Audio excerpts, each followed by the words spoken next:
Hey, Sean, welcome to the live stream. It's been an evening, and getting here at 8:30 was a challenge. However, I'm here, and there's a couple things of note before we truly begin, and that is, one, I am doing my absolute best to keep these things now to 15 minutes, and my goal is to have a 10-minute, keep my topic to 10 minutes, and then if there's anyone watching, having a 5-minute Q&A. If there's anything in there, then we'll handle it appropriately. But these things aren't well attended, so we might not have the Q&A. Tonight we're talking about professional envy, and this struck me because can I tone this down? No, there we go. So I was at a pumpkin patch last night with my son and daughter and wife, and I brought a camera, and I'm taking some really cool photos of my son getting pumpkins and of our family. We did the self-timer and stuff, and they're photos that I will love forever. They're fantastic. The whole time that we were there was a high school aged guy and girl, I assume couple based on their interactions, but guy and girl that had one of their phones, and I assume they were making TikToks. Now, this is based on the fact that they were shooting something and then looking at it and being like, oh, that was a good one. And there were wagons to get pumpkins, and they're stacking the wagons and balancing their phone on it so they can go and do something. And they were doing this for an hour and a half. The entire time we were there, they were making videos in different places around this pumpkin patch. And my initial reaction was just a total eye roll of oh my God, go do something different. Why are you TikToking? What are you trying to do? And it struck me afterwards that I'm a little jealous. And anytime you criticize somebody like that, it comes from a place of jealousy. And there's a confidence there of man, they were just going for it. They had their phones out, they were making content. They weren't worried about if other people were looking at them and judging them for taking photos or videos or whatever. They were just making stuff. And I struggle with that. And as somebody who has vlogged in the past and somebody who makes videos, and I like making videos when we're on vacation and stuff like that, I am so quick to put my phone away oh, no, I wasn't filming anything. Nah, you're fine. Don't worry about it. And to have the confidence to be I'm making a video with my family. I'm shooting this cool thing with my son over here, so don't mind us. I'm not there. And so I'm jealous to watch these two high schoolers already have the confidence to create. Now, I will say I dislike the motivation that I think most of TikTok brings, and the dopamine hit and the likes and the throwaway nature of the content and the what's popular now, we need to make our version of that, and then we move on. And how many likes did it get? Okay. How many views did it get? Okay. Next one. How can it be better? And I've seen friends of mine, like my cousin, I talked to her, this is 6 years ago, and her Instagram feed had 4 pictures on it. And she said anything that gets less than 100 likes, she deletes. And I was what a weird attitude, what a weird broadcast that is, to say these photos aren't for me. I'm not making this content for me. I'm making it for you. And if you don't like it, I'll get rid of it. And the failure mindset that instills in somebody of everything you put out there is being judged in a numerical system. It's not even it's, how many likes you got, how many likes you got compared to your last video, and how many likes you got compared to somebody else's video and your classmate's video. And it just builds in such competition, and it takes the fun out of just the freedom of creating content. And by contrast, to hop up on a high horse for a minute, when I'm doing these things, the photos that I'm taking, it's photos of my family. I'm not posting these anywhere. These are for me and my memories, and the videos I make of our vacations are for me and my family. And I'm not, oh man, this last one got 1,000 likes, so let's make sure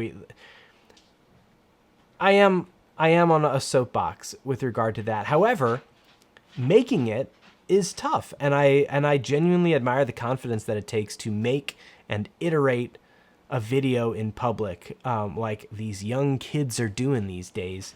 And it makes me excited for in 10 years, what will they create when they have budgets and resources? And if they fall in love with filmmaking, what stories can they tell? Who can they inspire? There's so much potential. It's very exciting. And people my age and older had a lot of work to do first to get there, because we didn't have the ephemeral content. We didn't have the social networks that needed content. And like, if we were going to make a video, we had to get out the camera, charge it, buy mini DV tapes, and go through this whole rigmarole to make a video with our friends. And now it's so frictionless that it's letting people be creators without hesitation. And that's a very cool thing. I just hope that we can make it about the creation and not about the judgment and competition and the likes on TikTok. Because with me, the litmus test that I try to put my content through is this something that's going to be worth it for somebody to watch? And I sincerely hope that this live stream, I'm not going for likes, I'm not going for popularity, clearly, but I would hope that if somebody watches this, there's something to think about, something here that might be useful, something that could inspire somebody to create something, to think a little differently, to maybe go easier on themselves.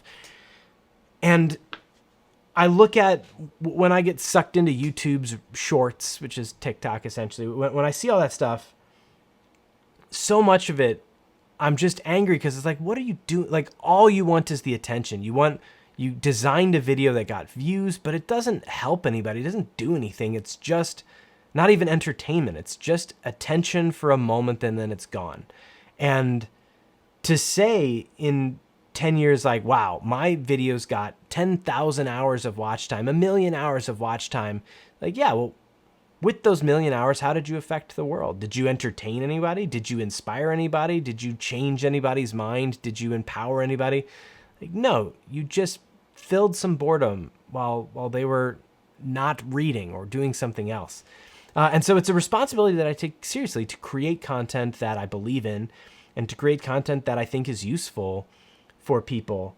And it doesn't come easy. And that's why it's a challenge to do these things, and why now I'm trying to do my best to make these live streams 10 or 15 minutes. I think I've gotten a little long-winded a few times. So I think jealousy can be a good thing when you're jealous of the frictionless way someone can create. When you look at other creators and you see the things that they create, to be jealous that they thought of that, I think you can spin as inspiration, and that's a good thing.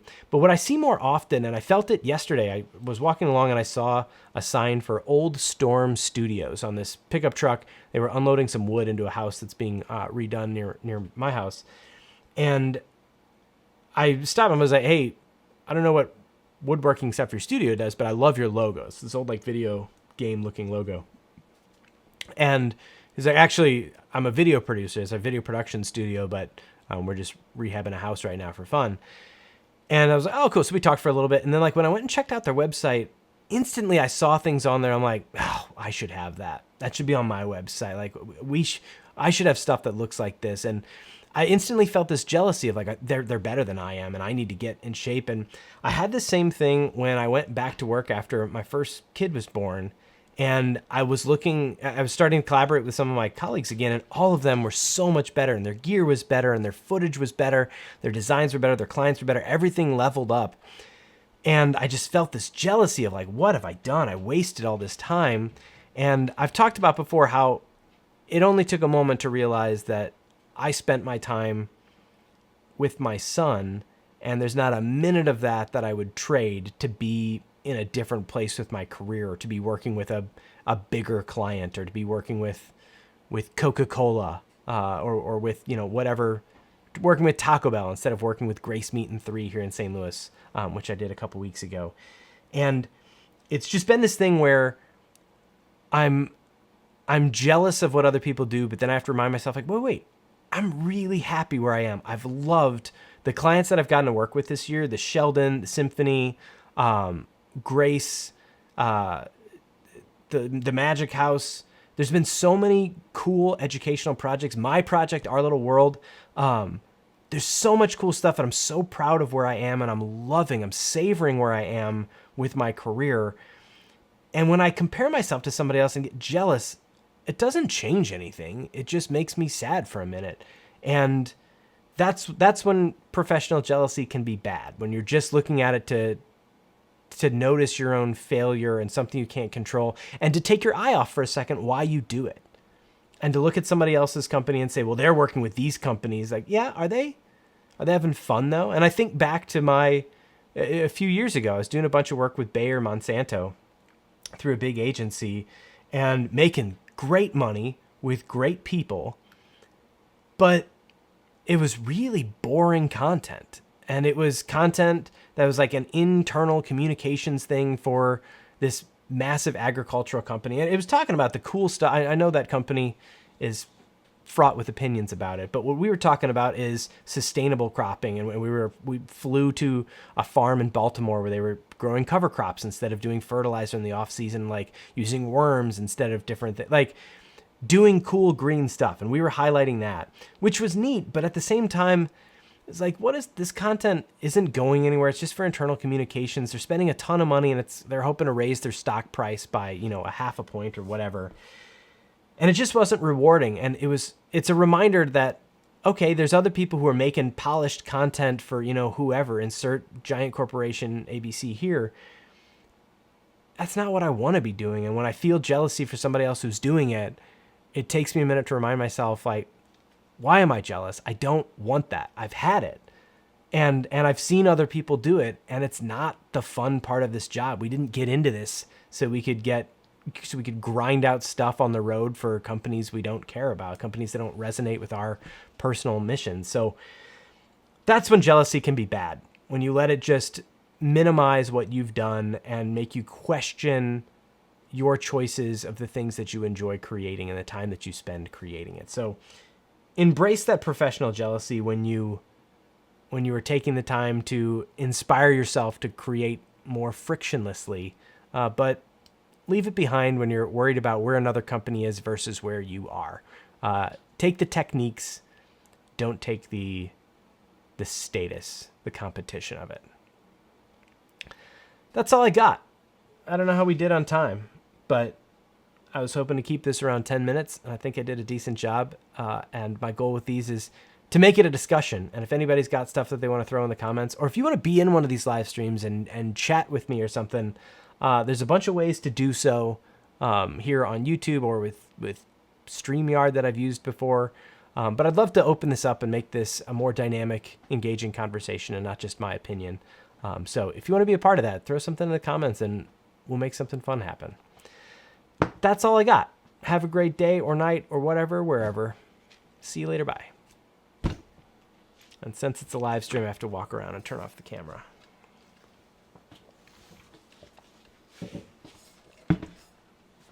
Wait, does this look cool? Does this look dramatic, or is this too much? I got an Amaran F22C above me, a new soft light. Let's see if I can do cool stuff with it. Yeah, we can do all sorts of stuff. Can we change the hue? You betcha. So, who knows? We can do some cool stuff down here, but not tonight. Have a good night. Thanks.